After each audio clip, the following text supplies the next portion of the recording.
Uh, we're live, Mr. Wade. Good night, sir. Good night, Belizeans at home and abroad. My name is Leonard Brackett. I'll be your chairman for tonight's Friday session of the Belizean Affairs show number 270. 270. We're getting there. We're getting there. Uh, we'll start the um, program as we normally do, which is to offer a word of prayer. I'll go ahead and offer a word of prayer and I'll turn it over to Mr. Wade for him to bless us with a scripture reading. I'll just bow my head for a minute. Divine loving Father, thou who art the creator of heaven and earth and all that in them are, thou who art our creator as well, Lord God and Savior, we pray that thou mayest continue to bless us, that thou mayest continue to bless our family members, friends and loved ones, our country of Belize, its people and leadership, this country of the United States of America, its people and leadership, and also those people in Gaza, Ukraine, Afghanistan, and all over the world where they have wars. We pray that God may bless other people who are going through hurricane, as well as those who are going through tornadoes, fires, and all manner of pestilence and disaster on the face of this earth. Please continue to abide with us. Please give us wisdom, knowledge, and understanding. And whatever we say tonight, may it accrue to some positive public benefit to those who hear us tonight and those who will be listening to the program at their own convenience thereafter. For we are still mercies in Jesus' name. Amen. Good night, Mr. Wade. I yield to you, sir. Yes, yes. Thank you, Mr. Chairman, for that warm prayer. And again, Yes, it's a sir. pleasure to sit in your company. Uh, we Pleasure bring is truth mine to the too, sir. nation, and we are about people, a nation. Um, like you said earlier, welcome to our 207, 270 Yes, sir. Belizean Affairs Show number 270 on a blessed Friday, 21st March 2025. And Mr. Chairman, the just for the record, the heat is upon us. Yes, sir. Yes, so I call on all the elderly and those who don't have the proper facilities, to hydrate themselves and to stay cool. On that note, Mr. Chairman, I will proceed with a reading from the second letter of Peter, 2 Peter, chapter 2, 1 to 10.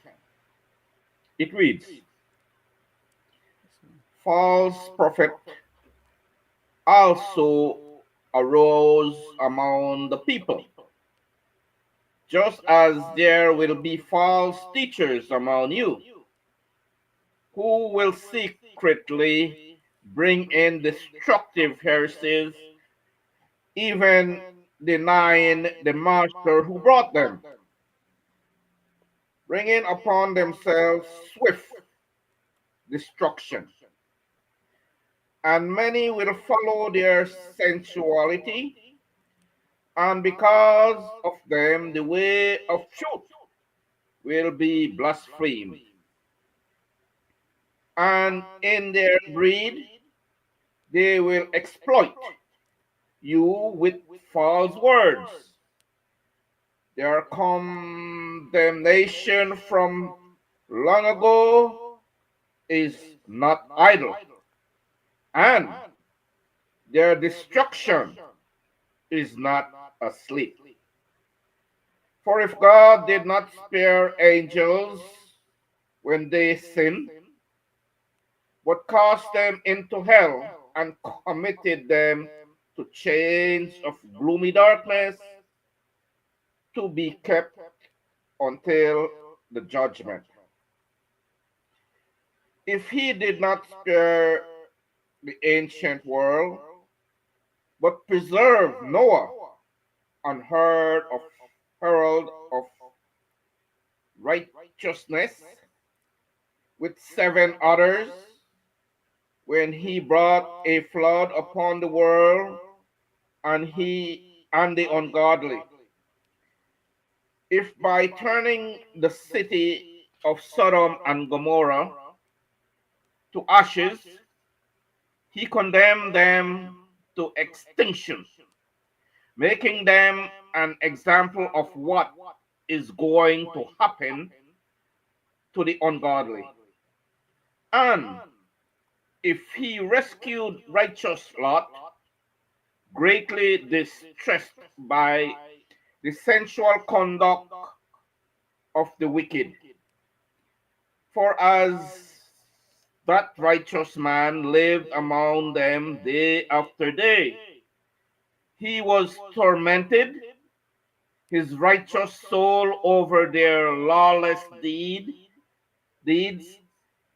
that he saw and heard.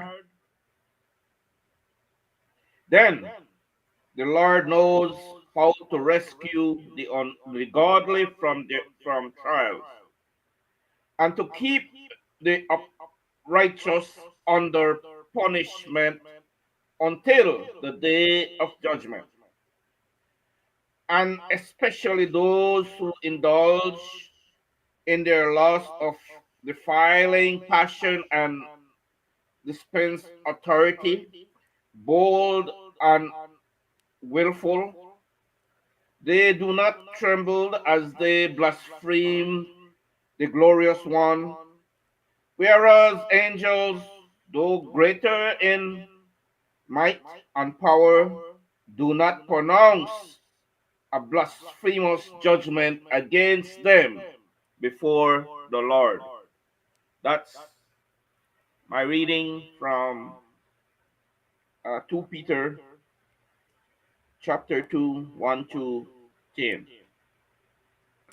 Back to you, Uh, Mr. Chairman, because Thank you very I much, know you sir. have your program set up. So, I hope that our next panelist, we expect him, Mr. Gregory Brackett, to Yes, join us. sir. Yes. He might be So, somewhere in the background for all we know. yes, yes, he's always, in the background queuing up and setting up, no? But there's a lot going on in our country there, Mr. Chairman. Yes, sir. Please go So, ahead, Mr. Will. You got an advisor for us? oh, I just sober reminder that we're in um, um, the dry season is upon us, and like I said, we should expect all the blackouts that happened the last time and the time before and the time before. Um, don't fold our hands that it's going to get better.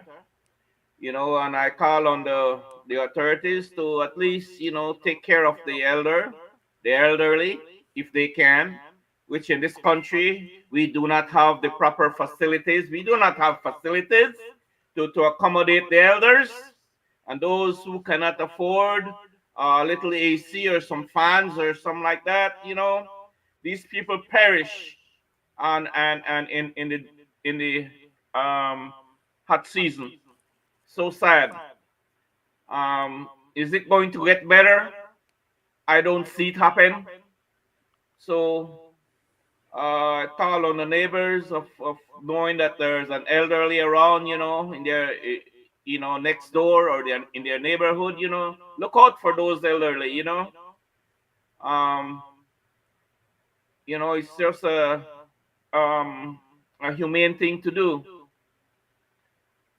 and it's so sad that we already see the claws of this government, this same PUP government, same one back in power again. We already see their claws coming out on the way they're treating people, who they think have not supported them. Well, which these people don't really give a hoot, because whenever they have these massive wins, they get power drunk, and they do unto people whatever they feel like doing. So, I just wish them all the luck and all the best. And I I say to all of them, just remember karma. Whatever you do here, you pay right here before you leave this sinful earth, whether good or bad. Back to you, Mr. Chairman. Thank you very much, Mr. Wade, for your eloquent public service announcement. And Bridget, Bridget, could you do me a favor? Close the door for me, please. I forgot to do it. Yeah, I'm sorry. I would just like to add that a comment that you made just now about them doing things to people who didn't vote for them. They just went to the Governor General to get themselves assented to become the next government for the next cycle, and they swore allegiance to the country, its constitution, and its people. And they swear that they will do no ill to anyone, and they will do good for everyone. And yet, as you are pointing out right now, they just walk out the door and start the same craziness all over again, like what they did in 1920. I mean, 2020. I was They going. swore to then too, Mr. Chairman. They did Huh? swore on the Bible too then, Yes, 2020. but they have no respect for themselves, much less anybody else, or the Bible, or the Constitution. Over the long period of this last term that they were in office, they displayed that level of, uh, you know, um, contempt. You know, even to the point of being criminal in their contemptuousness. But I just want to read here what just took place. Right, this was written back in March 11th, and it was posted on March 11th. And I said the following comment, the following commentary was made by Leonard, Brackett, myself, about Belize government executive powers and ascensions thereof. That is, the cabinet and the Senate and the House of Representatives. And I titled this particular commentary, Belize government executive power ascension. I went on to say, the Governor General assents to the members of Belize government cabinet, that is to say, the ministers. After general elections, which we just had, for example, whom are recommended by the Belize PM, the Prime Minister, and the Governor General accepts, assents to the members of the Belize Senate, of whom are 13, and 6 of them are assented to on the advice and recommendation of the PM, or the Prime Minister of Belize, and 3 of them are assented on the advice and recommendation of the leader of the opposition, and the last 4 are assented to on the advice and recommendations of Belize's civil society uh, partners. I went on to stipulate as well, members of the Belize Senate may be assented to by the Governor General on the advice of the Belize Prime Minister as a member of the Belize government cabinet, with or without portfolio. or as a minister of state without portfolios. There was a question being asked why this particular commenter was made, and that is that a question was asked by someone during a Facebook discussion as to whether it is possible for a senator to be the prime minister. And so I took the liberty of answering the question and to point out why is it that a senator cannot be or become a prime minister. That is that the fact that senators can serve in the cabinet doesn't mean that because they're in the cabinet, they automatically could be drafted to become the prime minister of the country, because there's no such provision in our constitution. But there's another way by which a senator could eventually become the prime minister. And so I went on to explain further. However, the Belize constitution does not provide for a senator to be uh, assented as the Belize prime minister, neither in or out of Belize government cabinet. Nevertheless, I explained, if there is a by-election for a seat of the House of Representatives,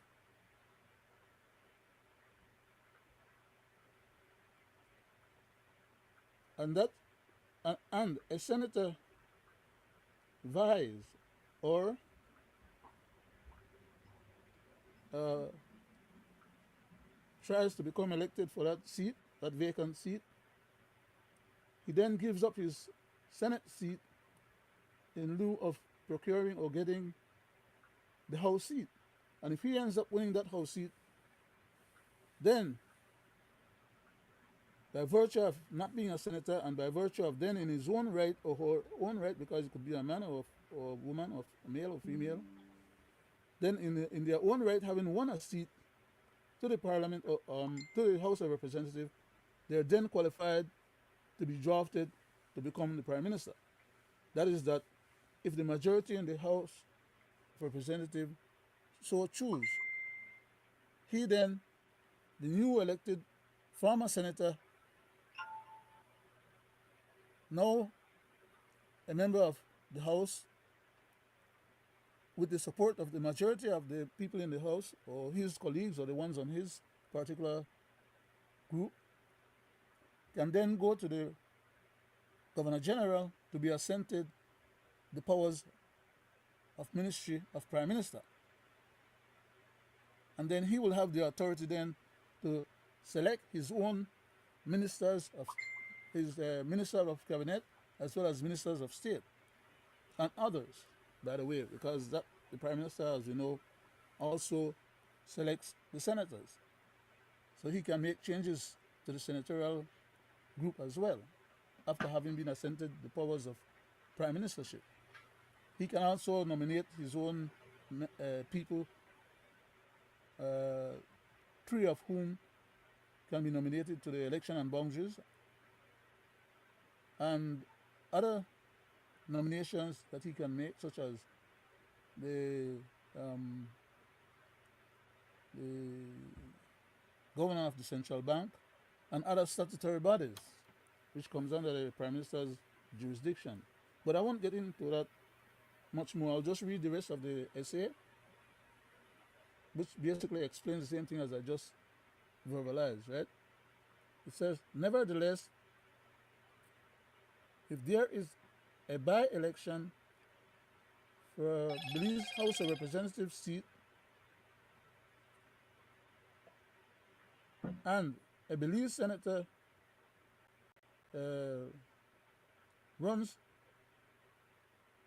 for and win that seat in the House of Representatives in his or her own rights, then that person or that senator former senator, having been duly elected to the Belize House of Representatives, would be eligible to become Belize's prime minister. So, as we're dealing on Fridays, as usual, with constitutional matters, that question came out of a constitutional, or the answer to the question came out of a constitutional review. And there we can see that tonight, first part of the program dealt with parts of our constitution. And I hope that that little part that we dealt with is helpful or provides some positive public benefit or help, educational help to our Belizeans at home and abroad and others. Uh, Mr. Wade, do you have a question that you'd like to ask in regards to what I just No, read, or on that, maybe? no, no, go ahead. And I was going to change the change the point. Yeah, go Huh? ahead. I was going to go to something else different. Go ahead. Let me see. August 10th. Okay, let me go to August 10th.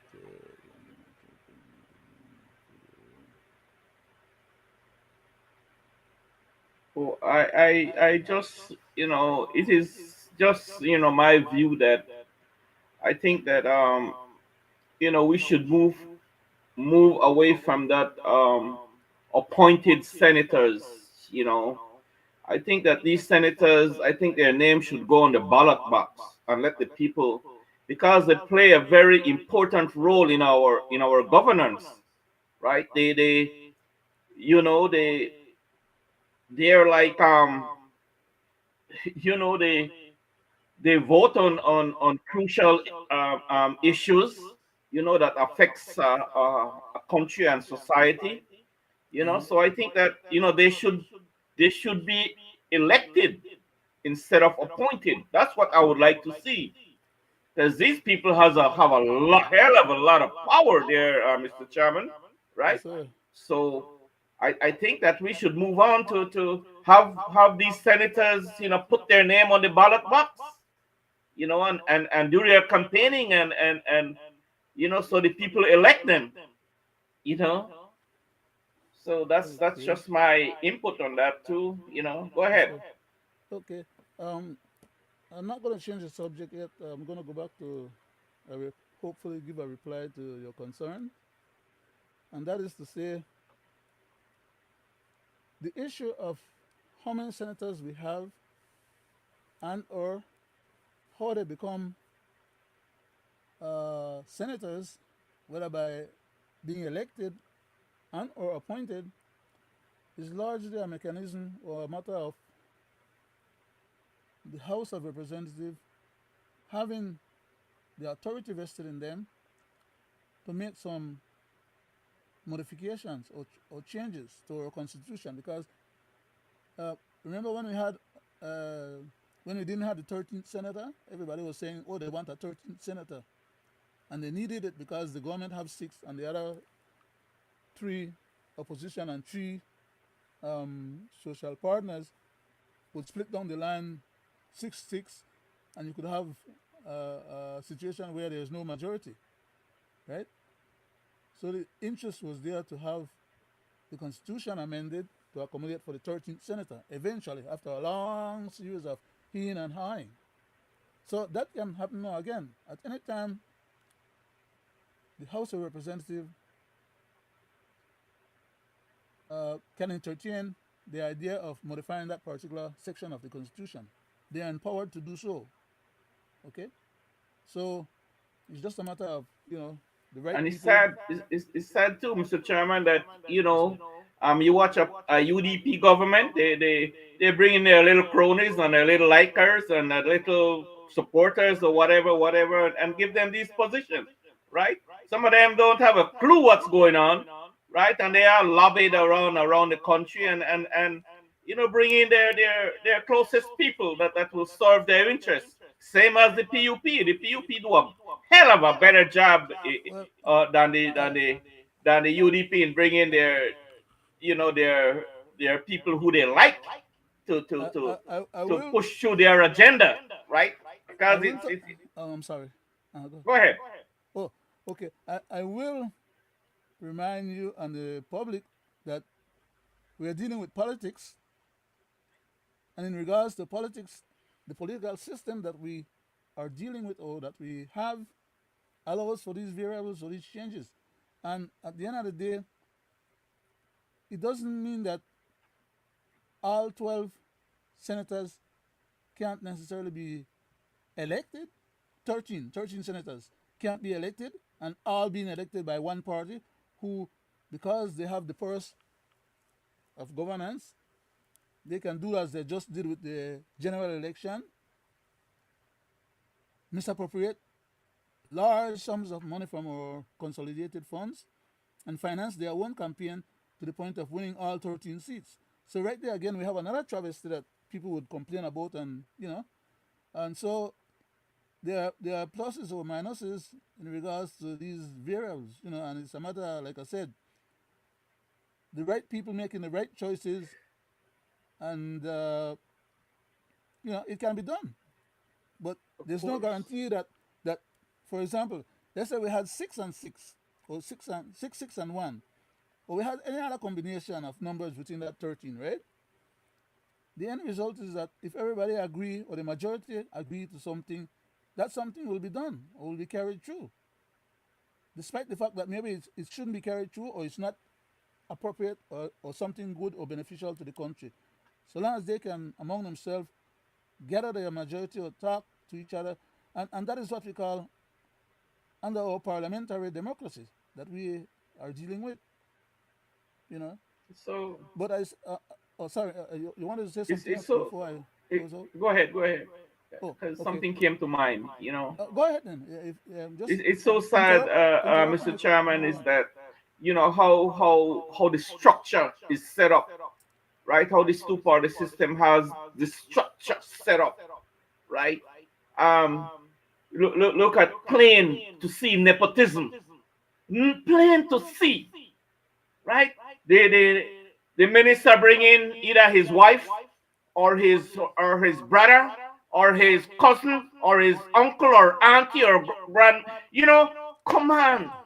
And Mr. on the end, they lie to the Belizean people. Oh, these posts has been advertised, which On the they know previous. damn lie, and it was vetted, and it was they know damn lie that they have these darn things set up, right? Uh, Mr. Wade, So sad to see how they continue to do that practice, right? can I can I Now I can pass I it back over to you because I that know. just irks me.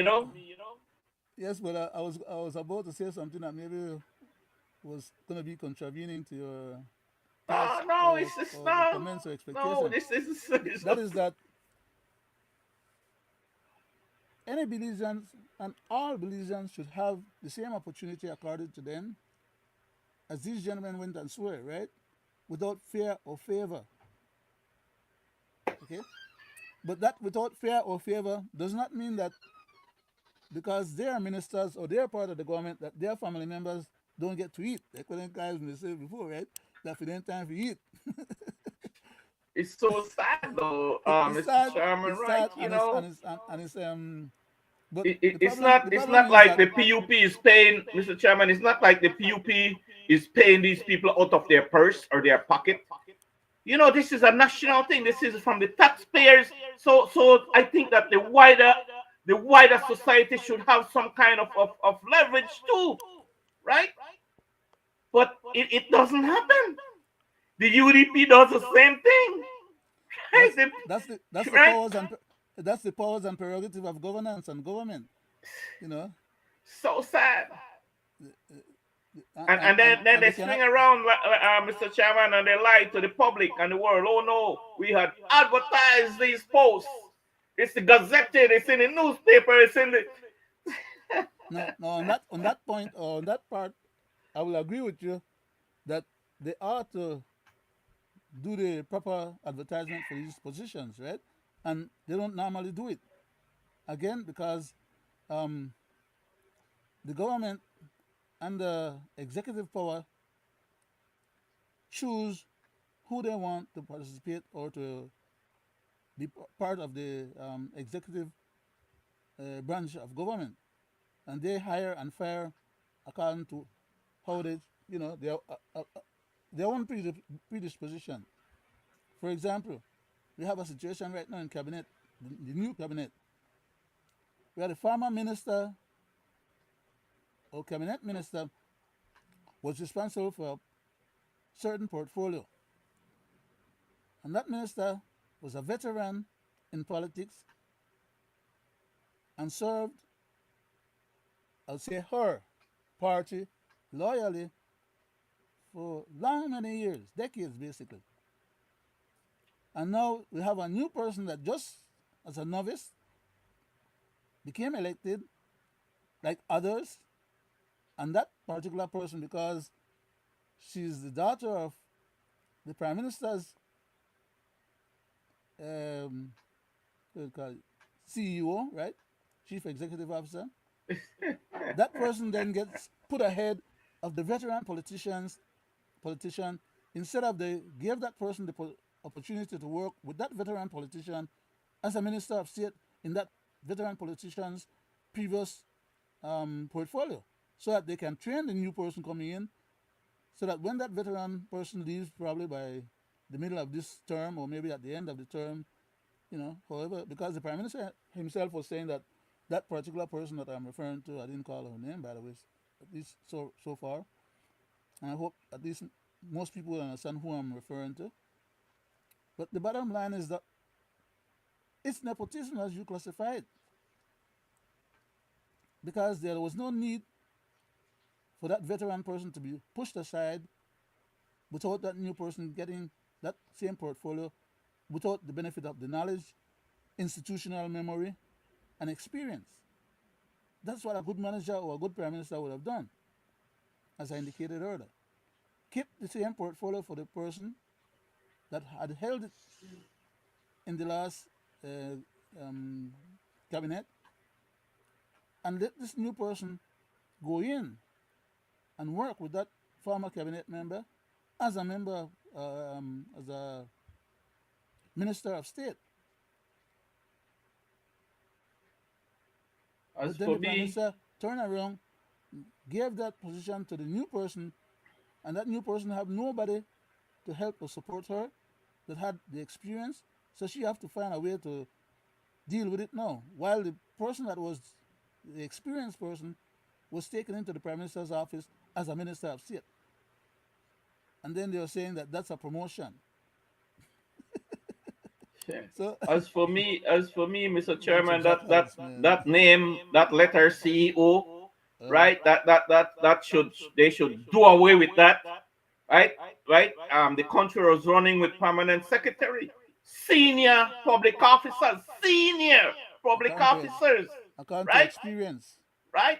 Experience, right? Now they bring in their not little political friends also, and which is cronies and name them CEOs, uh, right? With a hell of a lot of perks, all on the backs of the taxpayers. When these bamboozlers and these jackals want somebody, they go to the extent and to bring them in. they changed Look the what the law. prime minister did when he wanted an ombudsman. Look uh, what he did when he wanted to bring back the the the the General, the yes, auditor right, general. right. Uh-huh. In one day, put that age up because they were retired. Okay, at 60, no, we'll put the age up so that, in essence, for retired, bring them back, right? Just to suit their agenda, right?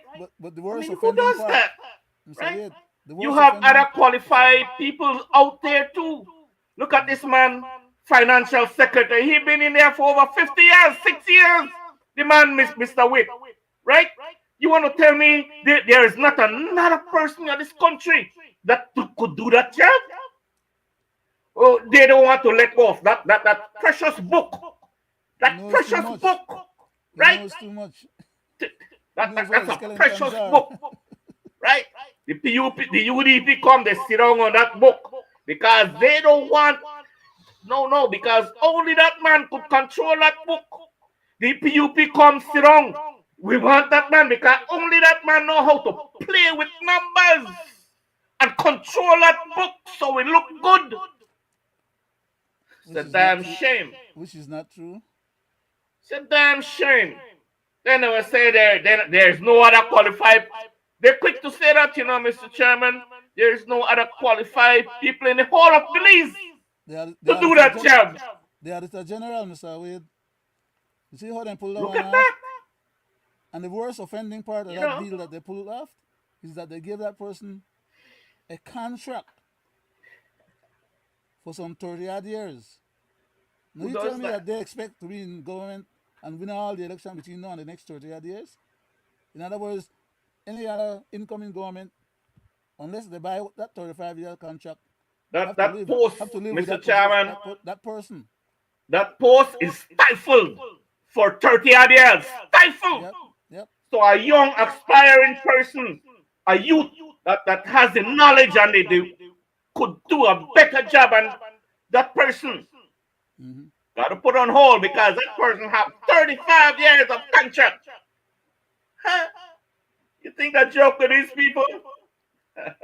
And yet they jump up and say, yeah, my party winner, que viva UDP, que viva PUP, and then they'll get booked for the next But umpteen years. but the people who Sad. are hollering que viva, Repetitious cycle.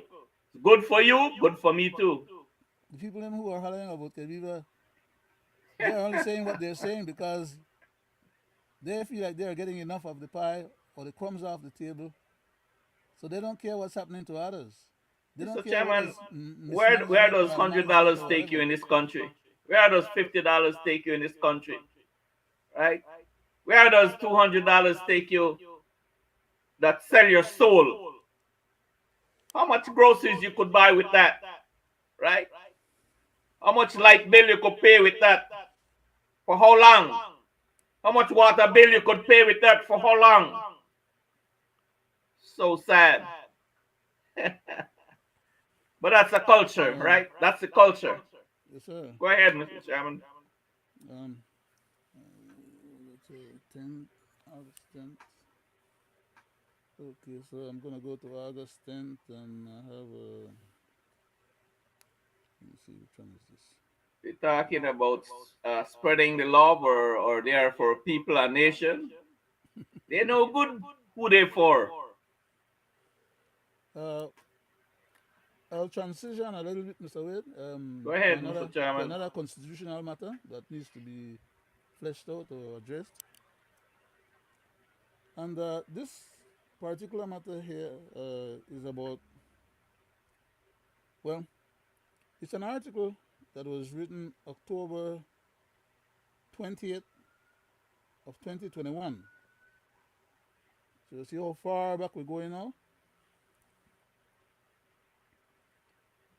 At that time, there was a contemplation by the government to create what would have been called afterwards, because it's now after the fact that we're talking about it again. But at the time, they were in the process of wanting to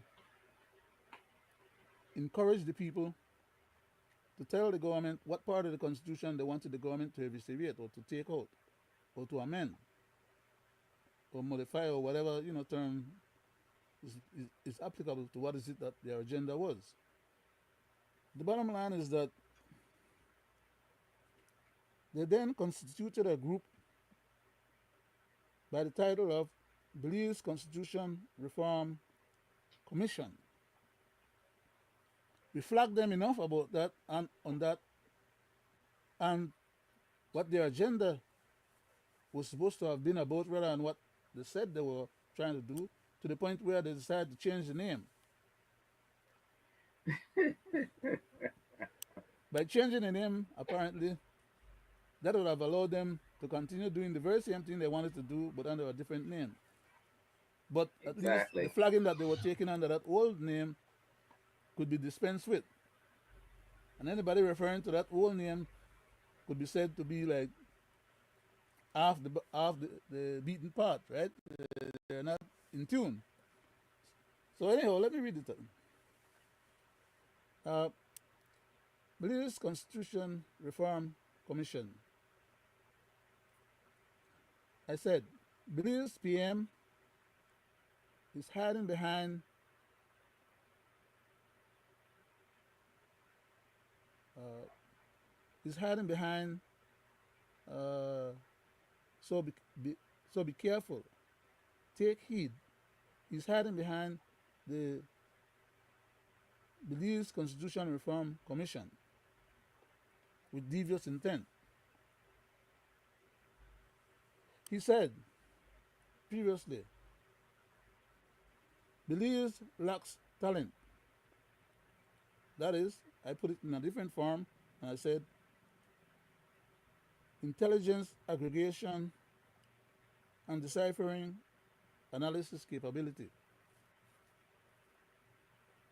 Basically, what I did was to turn around what he was implying that we Belizeans don't have talent. But of course, the implication is that he has so much talent that he's spinning us on his finger and making a mockery of us, our constitution, our governance, and our treasury. I went on to pose a series of questions. Question number one, for example, I said, does the Prime Minister of Belize, Honorable Mr. John Briceño, understands contextually the meaning and implication of the term or word sedition as imbued or used or outlined in the Constitution of Belize? That is question one. As of today's date, from the time this article was written and so many other times that we have published it and read it, we have still not had an answer. As a matter of fact, that particular term of office has expired and we are now into a new term of office and still we have not gotten a reply. But who cares as far as they are concerned? I'll just go ahead and read the second question. Question number two. Does the Prime Minister of Belize, Honorable Mr. John Briceño, realizes or know that neither he or any other officer or Belizeans are, are above the laws or constitution of Belize? That is to say, could be exposed to charges of sedition for seditious intents and or activities. That particular question was never answered, but as time went by, we saw that more likely than not, they had discussed those issues or points of contention because soon thereafter there were some moves to try and modify what was being attempted, and then they start doing that constitutional reform commission, put it in a different name, took it to the House of Representatives, passed some backwater rules, I would call it, under the guise or implication that they were making modifications to the Constitution when they had not done so appropriately or correctly. But for the purpose of bamboozling the general public, they attempted to show that they were following the rules, they were being constitutional, and that as the government of the day, with the powers in hand, the people would have to accept what they were proposing as being valid and viable, and that they would not be looked upon as being unconstitutional or would not be looked upon as being scofflaws and or as being uh, um, we'll say committing sedition or doing seditious act on their own, but rather the name that they gave the Constitutional Reform Commission at that time with the change and with the legislation, they call it then or thereafter a People's Constitutional Committee. And that is to say that it was the people that were attempting to engender these seditious actions and activities, and on the word of the people, that then the government would be acting in terms of trying to dispense with the head of state in lieu of accepting a premise where one of the political persons in these political parties will be able to get voted on to become our head of state as compared to how we currently have it. And then they went through the motions and process to try and bamboozle the people into believing that the people would have the right or the chance to say what they wanted to change in their constitution, but they themselves, as politicians, were after a bigger fish. That is, they wanted to grab the powers onto themselves, commit sedition in the name of the people, blame the people, and they will capture the powers, which they will use against the people without any recourse or redress. The bottom line is that we also beat them to the punch. We saw where they were trying to go at every step of the way, and every time they turned, we were there to block their path. And we gave them a hell of a run, even as of today date, because everything they tried, they were unsuccessful, and they became more frustrated to the point where the Prime Minister himself acknowledged that there are certain things in the Constitution that bars him from acting in certain kind of way, and he would like to be able to get rid of those things because that's the only way he will be able to give us better governance or adequate governance. So he was attempting to bamboozle the people into let them believe that, okay, well, give him the permission or the authority to dispense with the head of state, vote for our local head of state, and that local head of state then will have the power to give us the better governance that they should have been giving us for all these decades past up to today's date. So they were not able to successfully do that constitution reform in their last term. But I would like to say to you, Belizeans at home and abroad, don't fall asleep. At least not standing. That you're going to fall and hit your head, and you will be worse off than you were before. If you think you want to take one nap, sit down or lay down. Don't make these clowns they cause you to hurt yourself in order for them to gain the power or aggregate the powers onto themselves that they don't currently have, that is vested in you, and for which, if they want those powers, they first have to come to you, the Belizean people, through a plebiscite. You have to give them that mandamus, that authority that they are not currently empowered with. Because our constitution leaves certain things to the people. The constitution spells out what the rules, regulations, bylaws, and or constitutional prescripts that the government can use within the bounds of the constitution to manage the country. But it also points out bar or limitations that the government have that they can't legally or don't have the right to constitutionally exercise. And the Prime Minister is complaining about some of these as well. But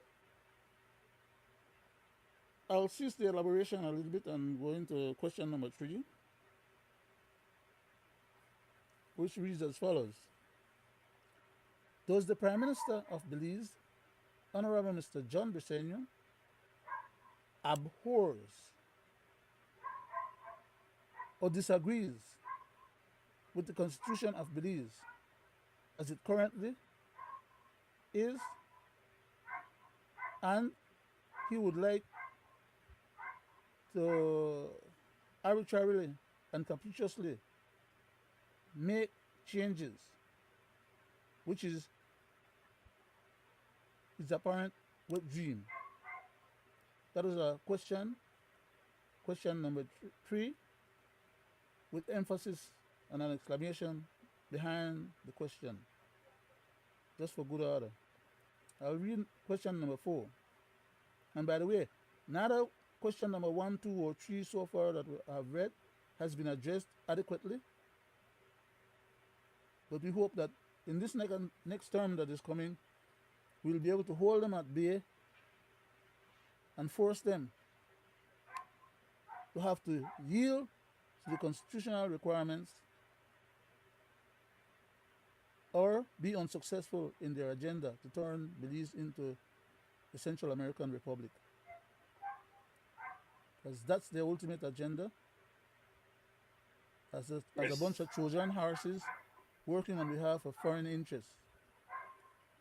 You was about to say or wanted to ask a question, so Oh, I, say Mr. something. Ask Chairman, a I question. just like to say this, that out of all that you just mentioned, and we have been talking about these things for a couple of years now, Yes, sir. um, I think that this is the term now that I say by midterm, they will bust their bubble and their real agenda. So the people will have something to think about. It's I hope coming.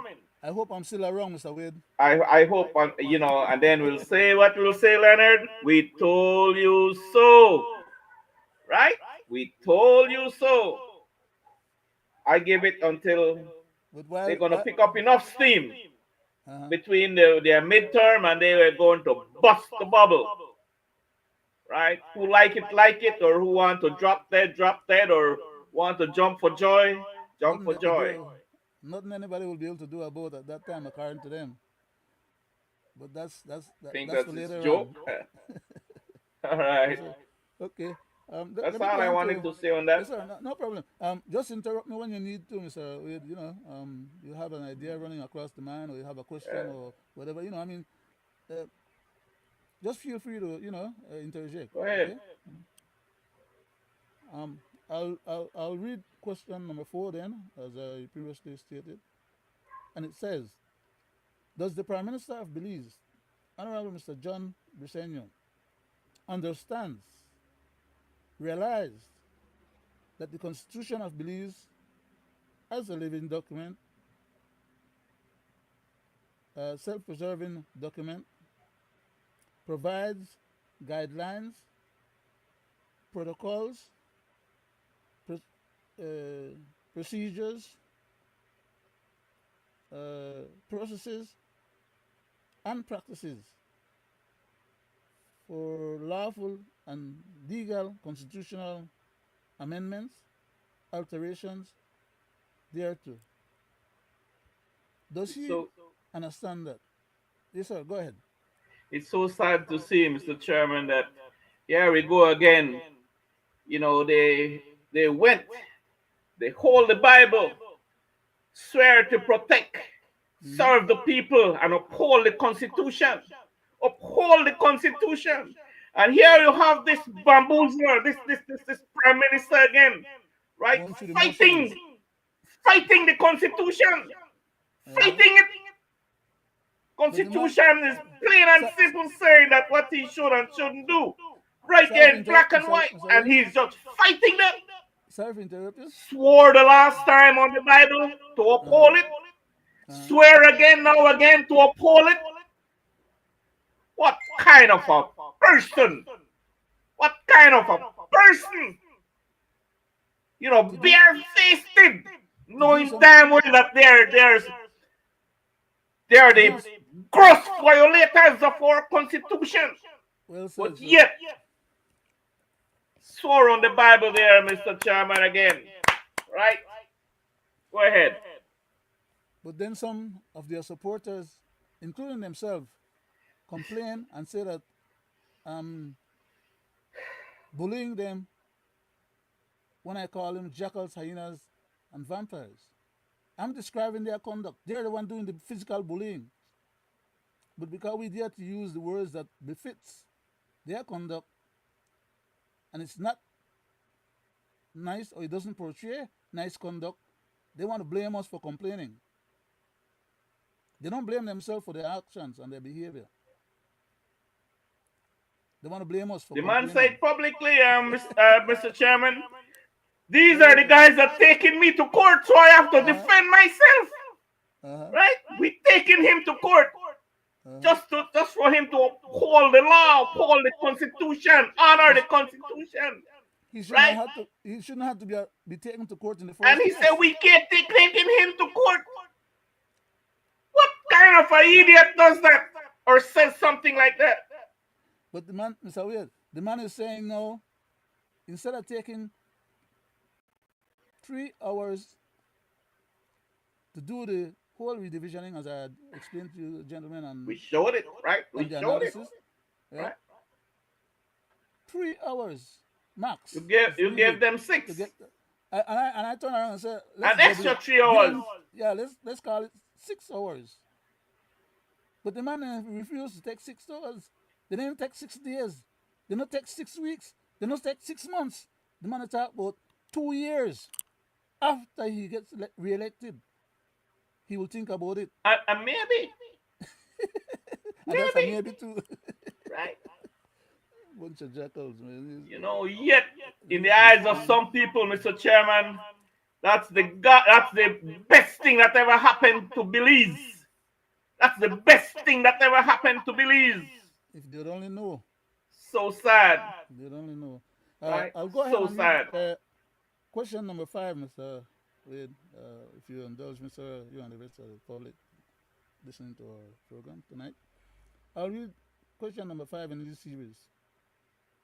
Does the Prime Minister of Belize, Honorable Mr. John Briceño, really accepts the limitations on his powers as Prime Minister of Belize, whilst not uh, being Belize's head of state? In other words, he's not the head of state, and as Prime Minister, he feels himself aggrieved that he can't do things that maybe a head of state would be able to do just by virtue of being the head of state and having that ultimate power to just make laws out of their head or their pocket. He's not afforded that privilege. So then the issue then becomes, does he abhors or hates the laws of the country, the constitution to which he swear fidelity?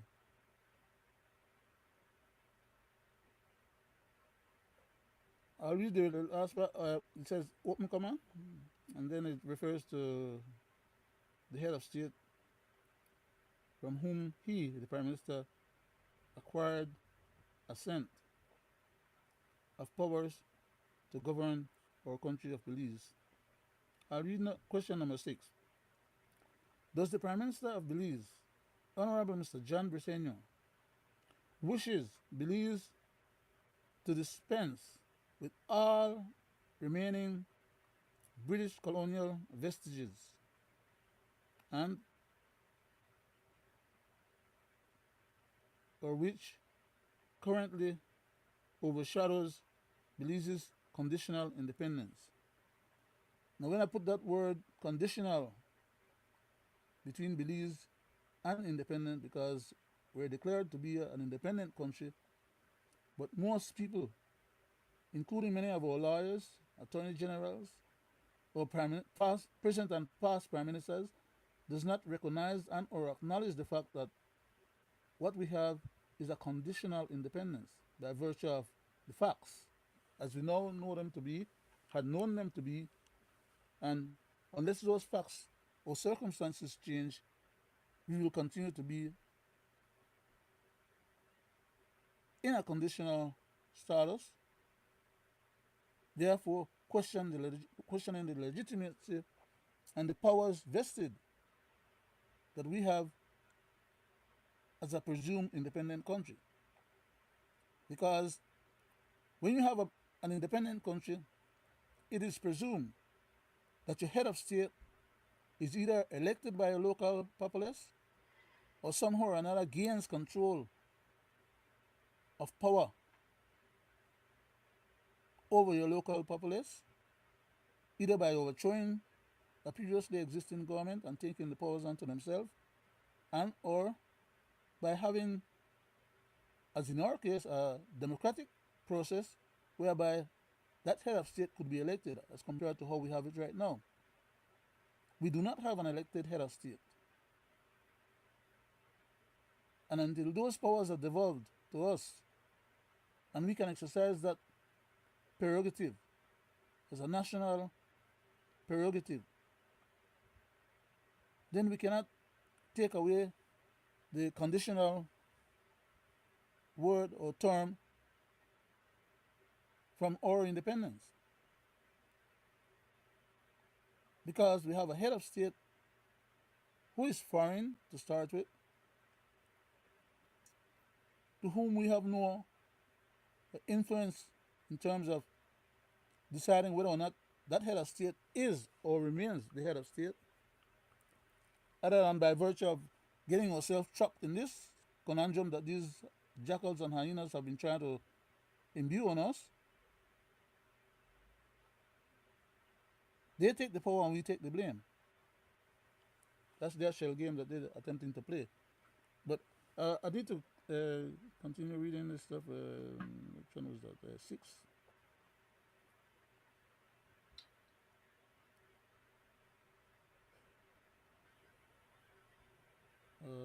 Okay, I'll go to number 7. I'll skip the rest of 6 and go to question number 7. Does the Prime Minister of Belize, Honorable Mr. John Briceño, truly knows and understand what is the British High Commission in Belize and its purposes, functions in Belize, as compared to a British embassy in other countries? For example, if Belize did not have a conditional independence as I previously described and explained, and we had what you term then a full legitimate independent status, it is to be presumed that we would have a British embassy, as any and all other country who are independent have, right? They all have a British embassy. They don't have a British High Commission. You don't have a British High Commission in the United States, right? That lords over and keeps, you know, their finger on everything that the American country does. You don't have a British High Commission in the United States of Mexico, right? You have an embassy, a British embassy. You don't have a British High Commission in Guatemala, or El Salvador, or Nicaragua, Honduras, or Costa Rica, Panama, or any of the other countries then. In fact, in Jamaica and other independent Caribbean countries, you don't have a British High Commission. Why? They don't have a conditional independence as we do in Belize. Is that enough explanation for most people to understand what is it I'm trying to explain, or what they need to know or learn or understand in regards to this particular issue?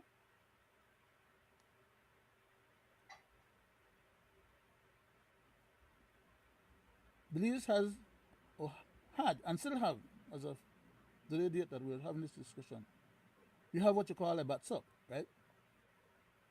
That is a British garrison or detachment of the British military forces in Belize, right? Under the guise that they come there to train in the jungle for jungle warfare purposes.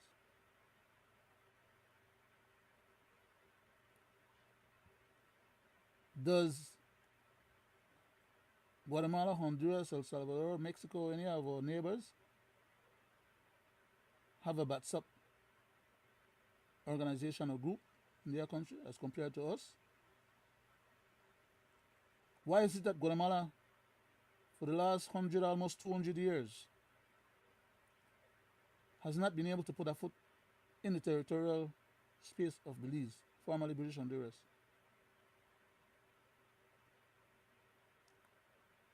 Those questions should be asked and answers should be given. Only when people know where they came from, how they got to where we are today, are they able to understand what gives us the right and the opportunity to call that little piece of territory our own. But I'll just proceed to the next question. And question number 8 is the last of the series of questions, after which, uh, if any time is left, then I'll go into a little bit of the clarification to some of these questions. Let me go to number 8 and finish off with that. Does the Prime Minister of Belize, Honorable Mr. John Briceño, understands and realizes that he cannot be found to be attempting to suborn the Governor General of Belize, who serves at the pleasure of Belize's head of state and not at the pleasure of the Prime Minister, even though to some of us it would seem like that is the case, because the Prime Minister recommends the Governor General for her appointment. In this case, it's her, Miss Salam. In previous other cases, we also had Miss Minita Gordon, and we had His Excellency Mr. Young, and we have had other male individuals, right, as well as female individuals to serve as our Governor General. Uh,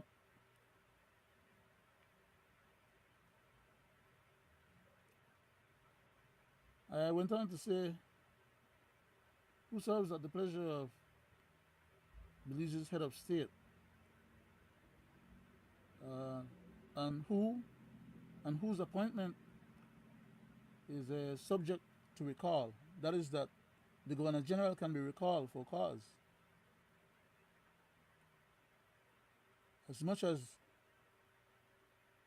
for example, as I said earlier, when I was mentioning about seditious activities and conduct, the fact that the Prime Minister had the Deputy Governor General, in the absence of the Governor General, act on behalf of the Governor General to assent to certain documents, which on itself or by itself constitutes a seditious agenda or effort. And the Governor General either is not aware that that took place and or has no interest in querying into that matter, or have no interest in dealing with that matter the way it should be dealt with, because the Governor General does not work at the pleasure of the Prime Minister. The Deputy Governor General, Mr. Stuart Leslie, both as Deputy Governor General and as Cabinet Secretary, works apparently on behalf of the Prime Minister, in both capacities. Whereas, as Deputy Governor General, he should be representing the Governor General and working on behalf of the head of state. But that issue, I pointed out quite a few times about the travesty of that particular issue. Because that is how now we end up with what is now deemed as, instead of the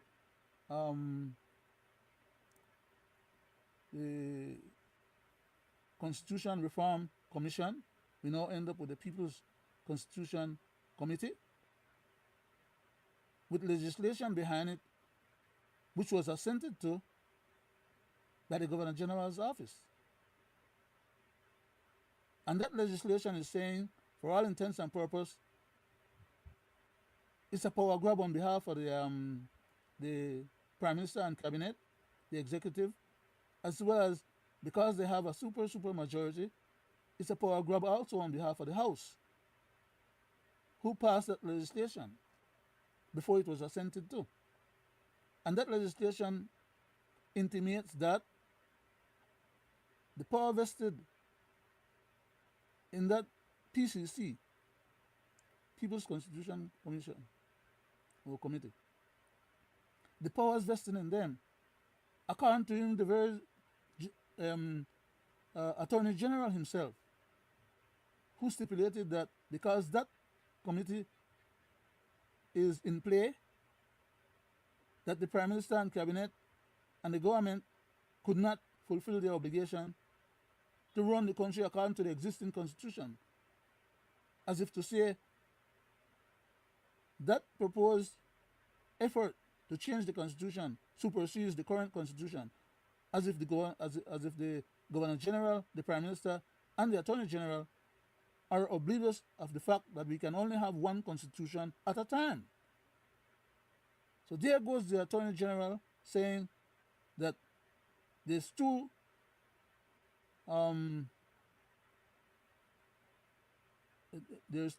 referendum act. The referendum act that is in the constitution currently, under which we are currently governed, and the referendum act that Parliament put in place under this bogus PCC Act, which does not trump our Constitution. Any other law, as stated in Part 1, Section 2, Subsection 1 of our Constitution, any other law that is inconsistent with the Constitution of Belize, to the extent of its inconsistency, is null and void. What part of that Mr. Courtney, as a legal mind, and Mr. What the other gentleman name that was advising them? Godfrey Smith. Huh? Godfrey Smith. No, not him. He's the least. Okay, I shouldn't say the least of the culprits, but Mr. Marshall, that's the name I was looking for. From way back 2012, he pointed out to the then government of the United Democratic Party that they were in violation of our Constitution, and it didn't take long for that violation to be remedied or corrected, because the issue of the Section 90 violation, which this current government had acknowledged when the matter was first taken to court, that they were in breach of, and that they wanted to have this side agreement with the plaintiffs to give them the opportunity so that the government can go and correct their violation instead of having a court ruling against them. Mr. Marshall is a top lawyer. Mr. Godfrey Smith is a top lawyer. Mr. Courtney is also a top lawyer. In fact, in cabinet, you have a lot of lawyers. Okay? So these people know what they're doing. They're not stupid, they're not crazy, and they're not necessarily misguided or ignorant. What I would say they are is ignoramus, because they use, or they pretend to be ignorant, but then try to bully the process, to excuse themselves or to facilitate themselves continuing to violate the Constitution and the laws of the country, and take the money out of the treasury of the country to defend bogus, unconstitutional laws. Then turn around and say, well, okay, they won't do it. Yes, when they are ready to do it. 2 years after they win the election, they might think about doing it, instead of having done it before the last election was held and before the last term in office was expired. All for the need of 3 hours. One person, 3 hours to complete that exercise. The Prime Minister is saying now, it's going to take so much time, and it's not going to be able to be addressed or dealt with until 2 more years after today. What kind of craziness is that? What kind of fidelity to the Constitution is that? Of course, the money that he's taking out of our treasury and giving to his high powered law firms and bodies is not coming out of his own pocket. It's just another way to hijack the treasury under false pretense. That is that he has to pay to defend himself against civilians who are suing the government to comply with the requirements of the Constitution. I want somebody to explain that to me or validate that to me. But Mr. Wade, do you have a comment to make, sir? That was the last question, and I had some So, additional material in so support of Mr. those Chairman, questions. so sad, to see where we're at 2025. Um, it's all public knowledge. How the government is running away from doing the right thing, and the length and the the things they're doing in plain sight just to bamboozle the process, not to do what they are obligated to do. We all know that for some time now we have the malapportionment in this country, very grave, where we have voters have been disenfranchised, where we have regular citizens been moved from one constituency to another by the election and boundary, unbeknown to them, right? We see all these irregularities, all these injustice publicly being played out because these people come public and say the things that are being done to them.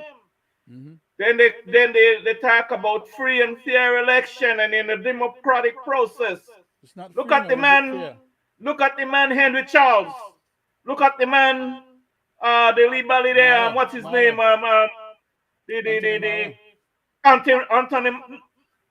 Is there any? Is that a democratic process?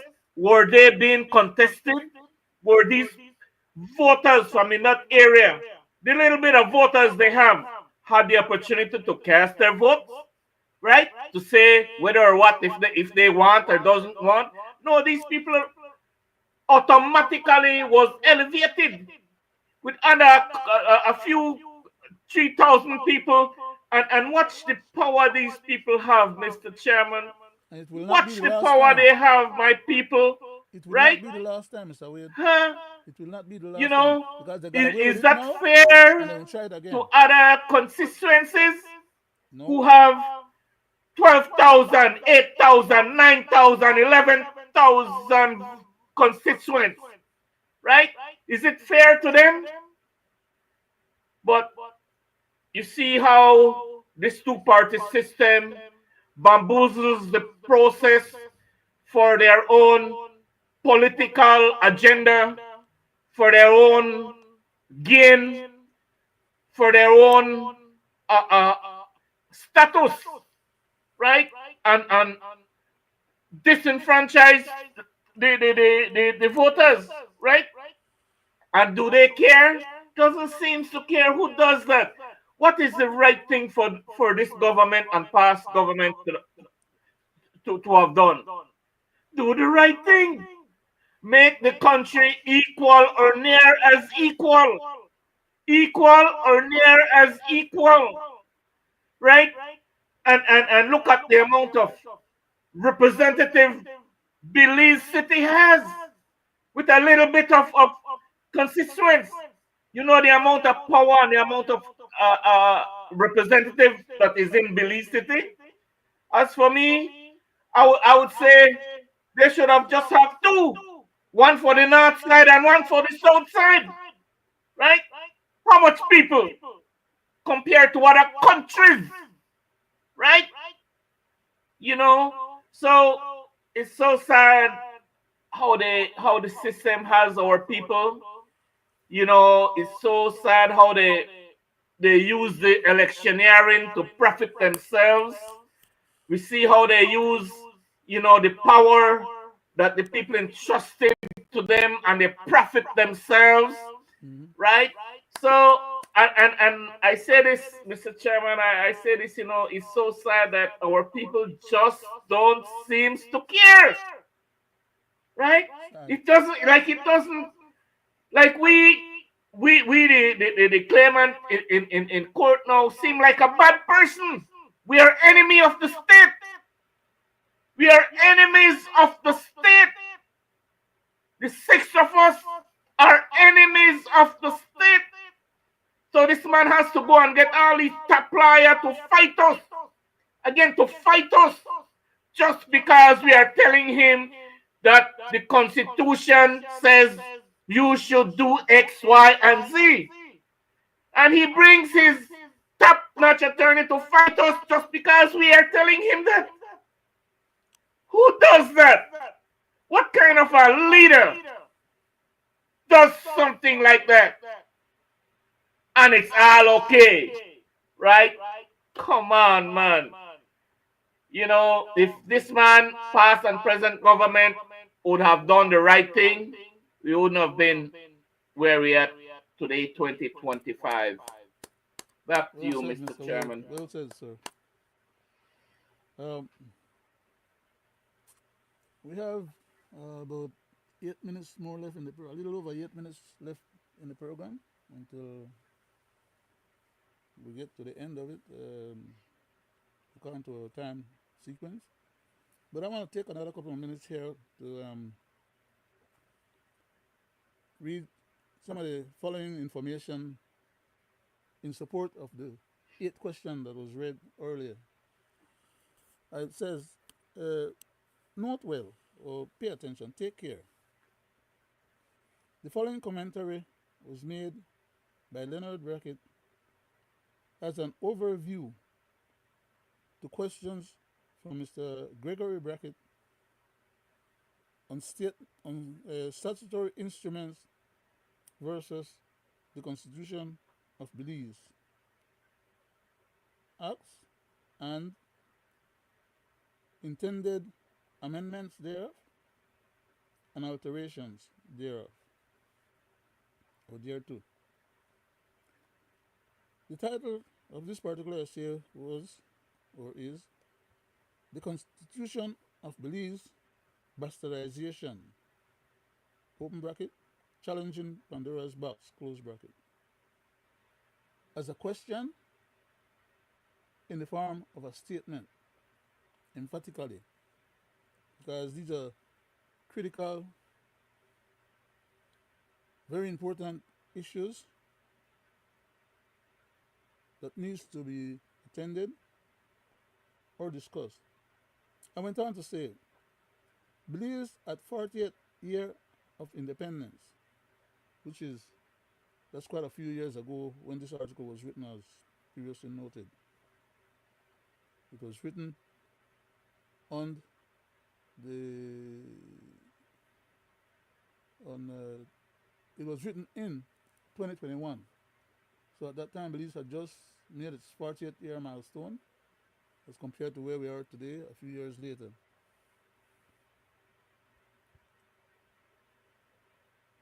Belize at 40th year of independence, that is, Prime Minister Mr. John Briceño wet dream is to have the Constitution of Belize revamping. I went on to say, Prime Minister of Belize, Honorable Mr. John Briceño, appears to be getting power drunk.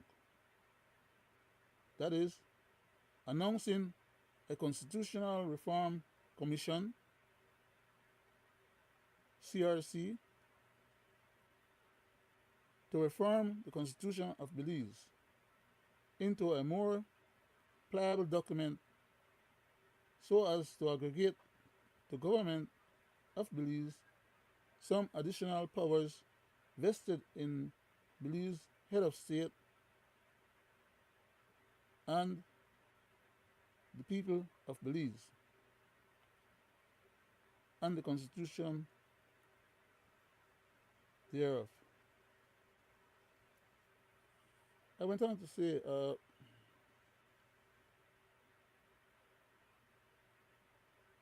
a harbinger of what's to come. That is, riddance of existing con- constraints on government from the Constitution of Belize, as we currently know them to be, to possibly a dictatorial or dictatorship, ministerial, fiat governance, uh, before his current, which was the last term, by the way, current term is completed. Of course, as I stipulated earlier, that was their agenda, their hopes and aspirations. But for us, getting into the cogs of the wheels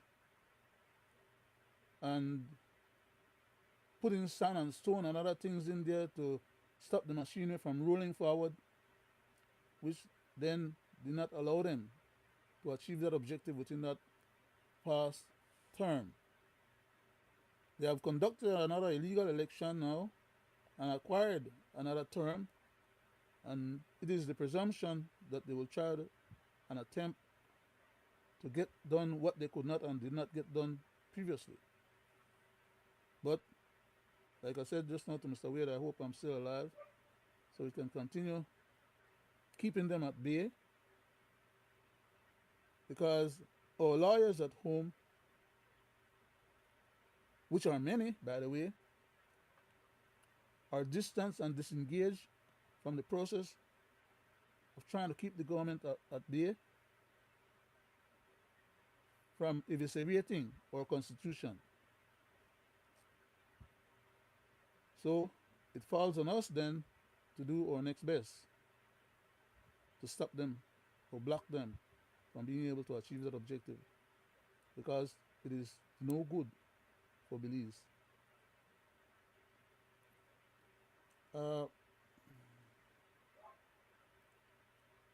I'll read the next paragraph. There's quite a few paragraphs here. This is quite lengthy, and we have right now 21.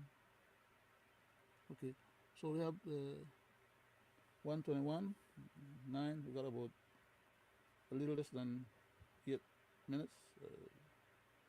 I wonder if I'm speaking correctly. Let me see. Yep. No, no, 27. I'm You have sorry. 7 minutes there, Leonard. Um, it's 120. It's 127. So I got less than 3 minutes plus whatever little gravy we can. Let's take a little bit and then I'll read this one paragraph and be gone. Get it over with. We won't continue the rest of it till some other time, and then I'll yield back to you, Mr. Wade, for your last comment, sir, before we close it down. Then, right? So let me quickly try and read this out. I stipulated here in this particular paragraph, I said both major mass parties, being the UDP and the PUP,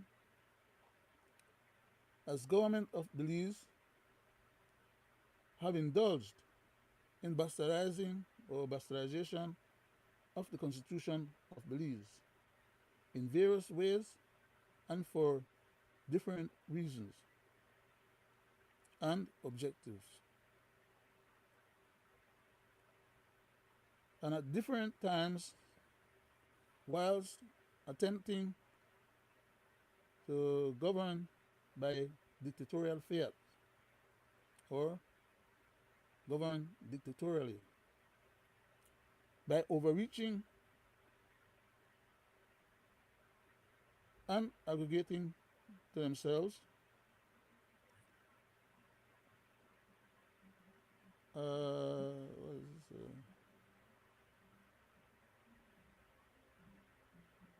okay, and exercising powers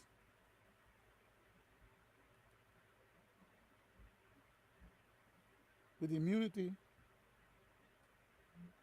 after Belize's independence on the 21st of September of 1981. And I'll close off with that.